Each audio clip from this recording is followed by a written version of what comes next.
So I say we need to wake up now, folks. We need to wake up. And enough is enough. Okay? So we're going to keep going on here. U2 singer Bono grilled on camera over band's move to avoid taxes. Well, if they're not willing to pay for Obamacare and, all this nonsense, more power to them. I say screw it. I say we should all stop paying our taxes. That's what I say. I say no more taxes, period. Unless it's like a national sales tax or something. But I'm sick of paying for all this crap. I don't know about you. I'm done. Lines drawn in the sand. I guess the Tea Party didn't rattle enough sabers. But they did it right. Like I said last hour, they did it right. They protested right. So did, Martin Luther King protested right.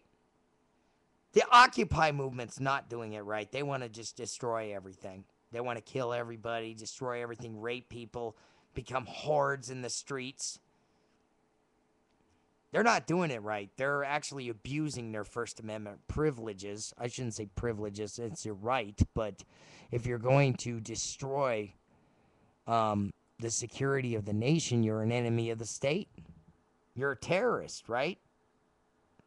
It's like half the people in Obama's administration and half the people leading these Occupy movements. They're terrorists.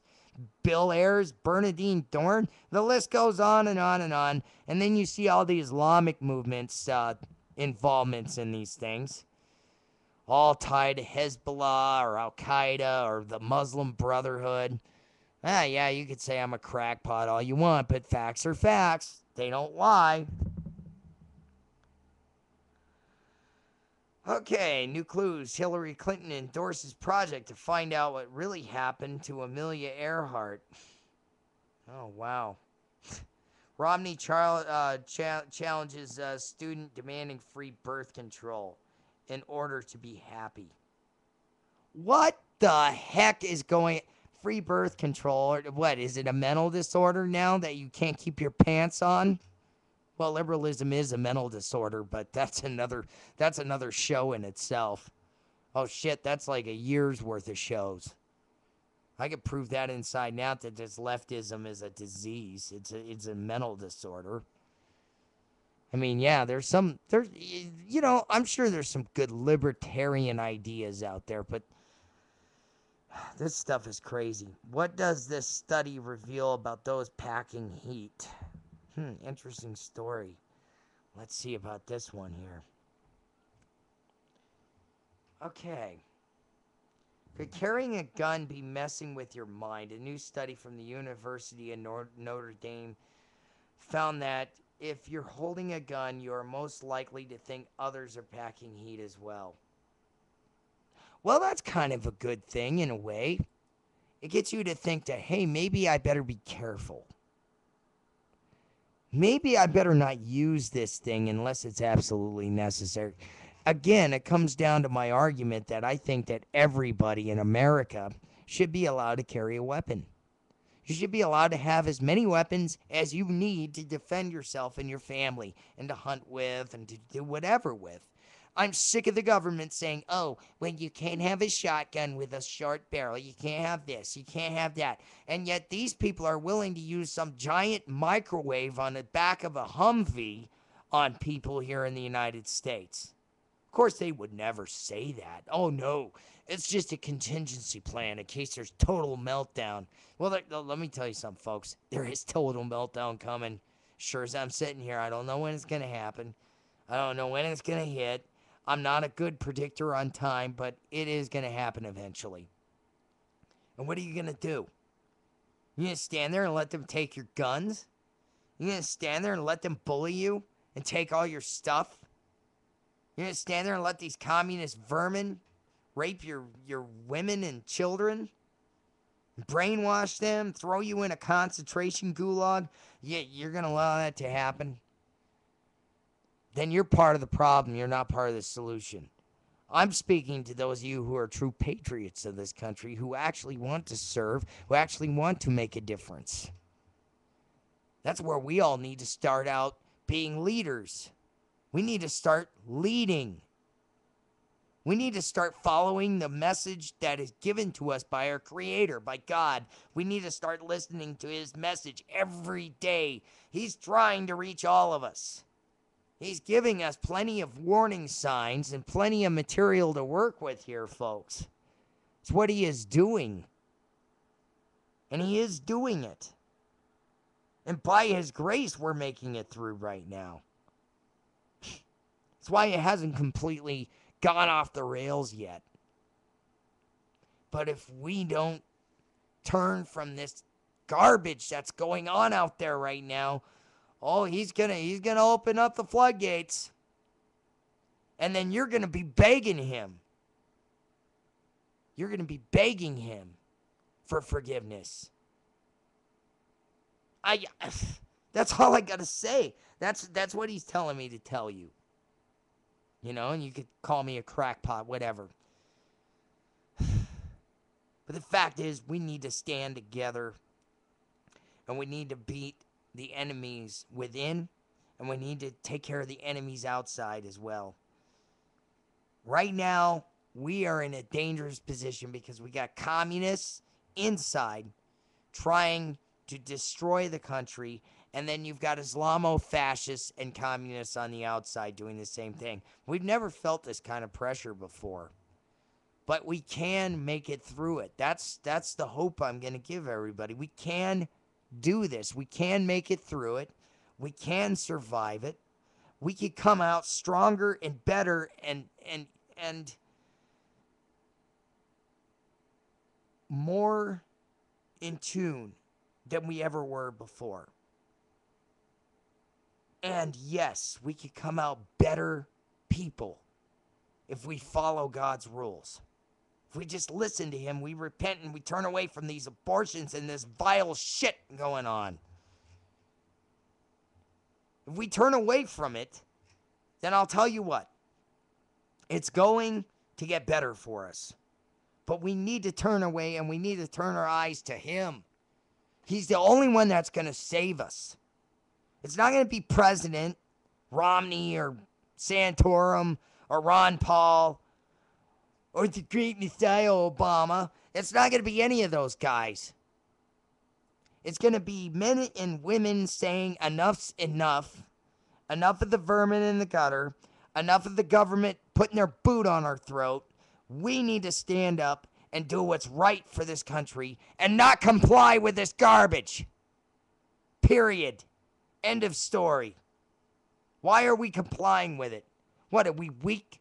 Are we chinless wonders? Are we a bunch of stupid, idiot, arrogant douchebags? If that's the case, then we really have lost it. No, we are Americans. I'm telling you that right now. We are Americans. We are God-fearing Americans. We believe in the Constitution. We believe in standing up for what's right and what's righteous and what's good.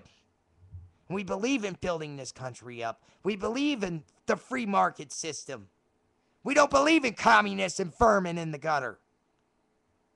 So when are you going to friggin' wake up? Sorry, I know I'm being intense. But you people need to wake up and smell the coffee before it's too late. I'm telling you that. How many warning signs are we going to get, folks? How many? How many? We're already passing all the exit signs. And that highway's going to end. And you know what's on the other side of that highway? The deepest, longest chasm down to hell you've ever experienced.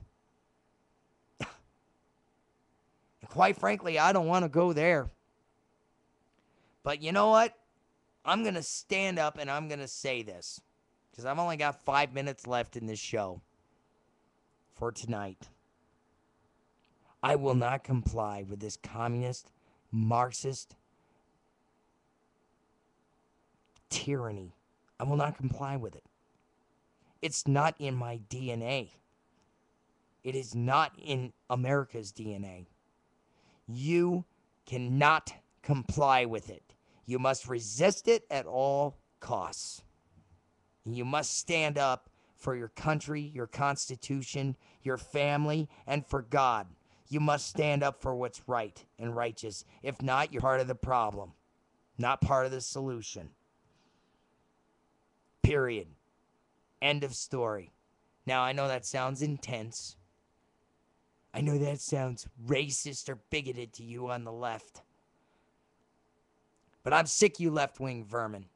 And I'm sure a lot of these people that listen to this show and browse my channel on YouTube, and I'm sure a lot of us are sick of the vermin too. We are sick of you. We want you to step aside. We're giving you the opportunity now. We're giving you the opportunity to do it the right way. Yeah, you could gripe and bitch and moan and, want your little utopia, but what you're doing is wrong. What you're doing is endangering the entire country. It's putting us at risk. And it's putting yourself at risk. And you need to stop. Because I'm sure as I'm sitting here, somebody's going to snap one day, and you vermin are going to have your number come up. Especially you idiots out there that proudly sport an Obama 2012 sticker on your car with a sticker right next to it that says, I'm part of the 99, and then another sticker that says, oh, I agree with communism, and another sticker that says this, that, and the other thing that just is out there to incite the patriots. You keep pushing, you stupid, arrogant pricks, and you're going to see how many cars get pushed into the ditch by people that can't take it anymore. You keep pushing it, man. You keep pushing it and seeing where it gets you. Learn your history because it's about to repeat itself. Man, I'm sorry. I get all worked up. But it's, hey, it's therapy for me sometimes is, getting all this off my chest. And it's, it's my freedom to express myself. And that's what it is it's freedom. It's freedom. And it feels good to be free. Like I said, I'd rather die a free man than die a slave or die as a victim of communism. I'd rather die a free man, period. And I'm sure everybody else would say the same thing. Either that or you ain't got any guts or spine, period. So with that in mind, with God's will in your listenership, I will see you all tomorrow. I'm going to give you a parting song. Nice little instrumental I like to call Rise to a New Day. Good night, America.